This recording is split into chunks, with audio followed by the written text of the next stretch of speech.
ఒక నేరేటివ్ థింకింగ్‌తో భలే చెక్ పెట్టే ప్రయత్నం చేస్తుంది ఈనాడు. ఏంటయ్యా అంటే, రాజ్యసభ సీట్లు వాస్తవంగా వైసీపీ వాళ్ళు రాజీనామా చేశారని తెలుగుదేశం వాళ్ళకి భయపడి కాదు. లేదా తెలుగుదేశానికి సంబంధించినటువంటి అంశం కాదు.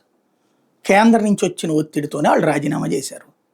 ఆ రాజీనామాలు చేసినటువంటి వాళ్ళలో ఇద్దరు తెలుగుదేశంలోకి చేరారు. ఒకళ్ళు బీజేపీలోకి చేరారు వైసీపీ వాళ్ళు. ఇంకొకటి ఇప్పుడు ఖాళీ ఉంది. అది మొన్న విజయసాయిరెడ్డి రాజీనామా చేసింది. అది అన్నామలయ్య, స్మృతి ఇరానీనా ఈ పేర్లు వస్తుండగా నిన్న చంద్రబాబు గారు అమిత్ షాని కలిశారు. ఈనాడు ఏం రాసుకొచ్చిందంటే, బీజేపీకి కేటాయించినట్టు ప్రచారం జరిగింది, కానీ అది తెలుగుదేశం ధృవీకరించలేదు. అదే సందర్భంలో మందకృష్ణ మాదిగ పేరుని చంద్రబాబు నాయుడు గారు ప్రతిపాదించారని తెలిసింది, కానీ తెలుగుదేశం ధృవీకరించలేదు.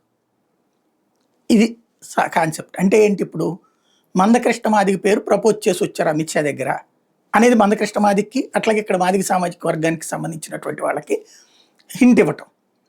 ఇవ్వలేదనుకోండి, భారతీయ జనతా పార్టీ ఇవ్వలేదు చూసావా అన్నటువంటిది. ఇచ్చారనుకోండి, బాబు గారు చెప్పారుగా అందుకని వచ్చింది అని చెప్పేటటువంటిది. చాలా తెలివైనటువంటి ఎత్తుగడ. బీజేపీనే ప్రయోజనం వస్తే బాబు గారికి, నష్టం వస్తే బీజేపీకి. వ్యూహాత్మకమైనటువంటి ఎత్తుగడ. మిత్ర భేదమా, మిత్ర ధర్మమా అంటే మిత్ర భేదం కాదు ఇది. చాలా తెలివైనటువంటి వ్యవహారం. నేరేటివ్ థింకింగ్తో ప్రజల్ని ఎలాగ రాజకీయాల్లోకి లాగుతారు, లేకపోతే మనకు కావాల్సిన విధంగా రాజకీయాన్ని ఎలా మారుస్తారు అనడానికి సజీవమైనటువంటి సాక్ష్యం ఈ స్టోరీ.